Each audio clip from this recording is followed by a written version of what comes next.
Halo, Assalamualaikum warahmatullahi wabarakatuh.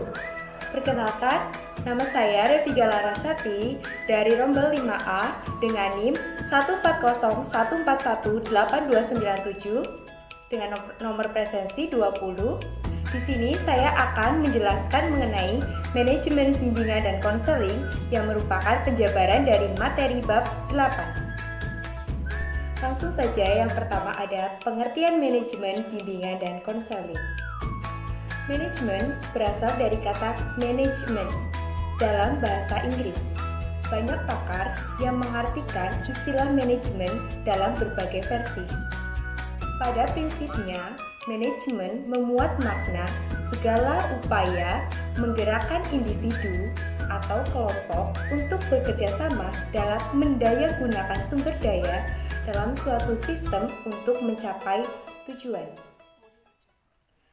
Apabila ditetapkan ke dalam pelayanan bimbingan dan konseling di sekolah, maka manajemen bimbingan dan konseling adalah segala upaya atau cara yang dilakukan oleh kepala sekolah untuk mendayagunakan secara optimal semua komponen atau sumber daya, baik tenaga, dana, sarana dan prasarana, dan sistem informasi berupa himpunan data, bimbingan untuk penyelenggaraan pelayanan bimbingan dan konseling dalam rangka mencapai tujuan.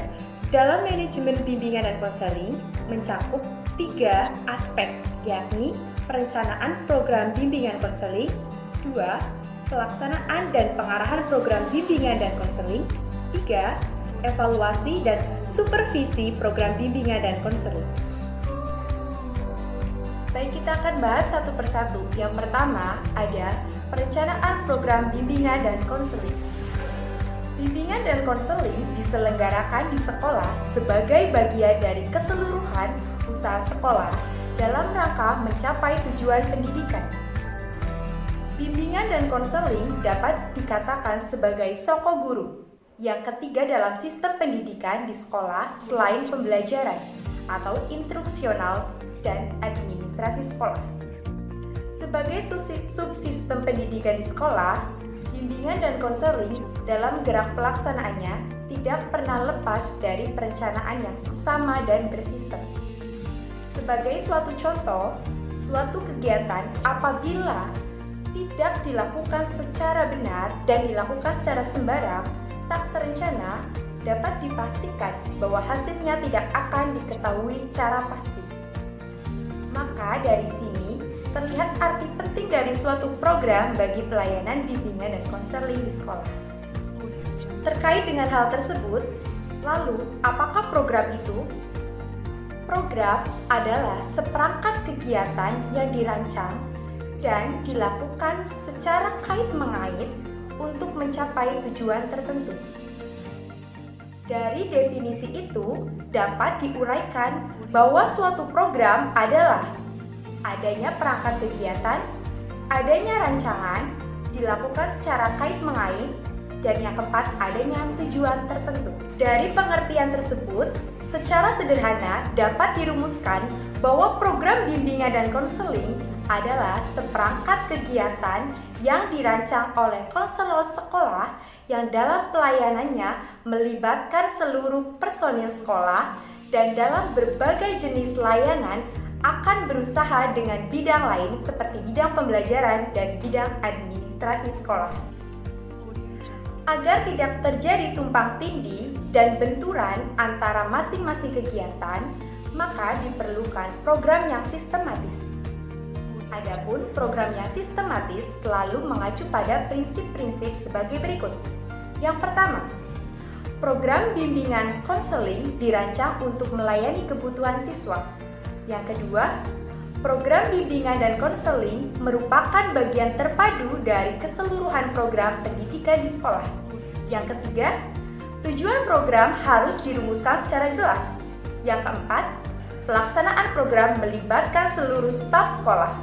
Yang kelima, personil bimbingan dan konseling perlu diidentifikasi dan tugas-tugas serta tanggung jawabnya harus dirumuskan. Selanjutnya, yang keenam, Segala sumber daya perlu ditemukan.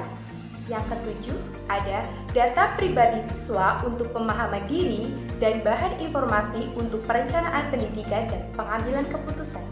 Yang kedelapan, ada perlu penerapan rancangan sistem dalam pengembangan program dan pemecahan masalah pengelolaan.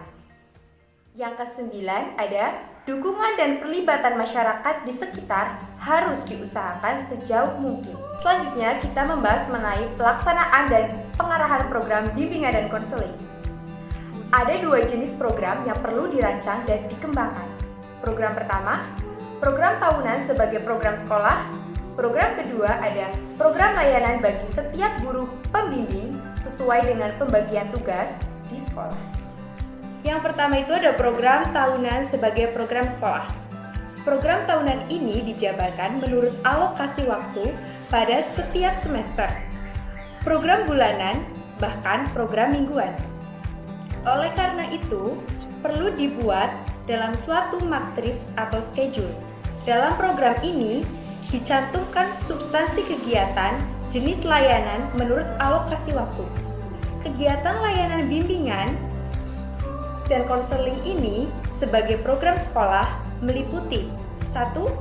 Pemberian layanan informasi melalui ceramah yang mengundang narasumber dari luar sekolah yang dijadikan sebagai career day. Yang kedua, program pemberian layanan orientasi bagi siswa baru pada awal tahun sebagai bagian dari program sekolah. Yang ketiga, mengadakan teks bakat minat atau inventory minat untuk bahan pertimbangan penjurusan. Yang keempat, mengadakan pengunjungan ke tempat industri yang bermanfaat bagi bimbingan karir. Yang kelima, membentuk kelompok-kelompok grup konseling. Yang keenam, memberikan pelatihan keterampilan belajar akademik. Yang kedua, ada program kegiatan layanan bagi setiap guru pembimbing sesuai dengan pembagian tugas layanan di sekolah.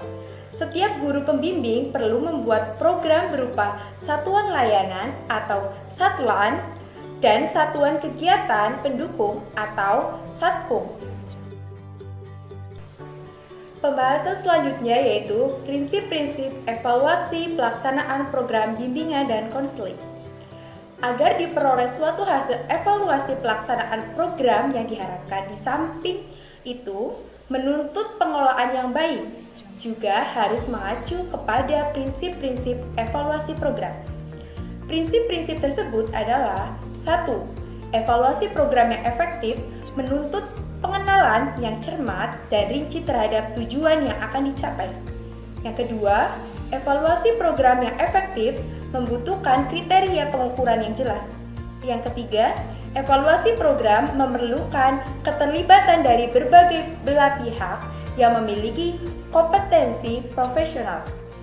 Yang keempat, evaluasi program menuntut umpan balik dan tindakan lanjut, sehingga hasil yang didapat dapat dipakai untuk dasar pengambilan keputusan dan pembuatan kebijakan. Yang kelima, evaluasi program hendaknya terencana dan berkesinambungan. Selanjutnya ada pendekatan dan metode evaluasi pelaksanaan program bimbingan dan konseling. Evaluasi program bimbingan dan konseling dapat menempuh beberapa pendekatan dan metode, antara lain 1. Pendekatan dan metode survei. Pendekatan dan metode ini biasanya lebih banyak memakai metode evaluasi yang berlatar sekolah. Selanjutnya ada pendekatan dan metode eksperimental. Pendekatan ini merupakan perpaduan antara research dan evaluasi. Artinya, yang ketiga ada studi kasus. Studi kasus digunakan untuk mengumpulkan data mengenai keadaan seorang siswa yang dijadikan sebagai objek telaah kasus. Pendekatan dan metode ini banyak dipakai untuk mengukur keberhasilan pelayanan konseling. Salah satu alasannya adalah dalam layanan konseling diperlukan telaah yang cermat atas proses dan hasil perubahan di sekitar. Mungkin itu saja sekiranya dapat saya sampaikan. Apabila banyak kekurangan, saya mohon maaf. Wassalamualaikum warahmatullahi wabarakatuh.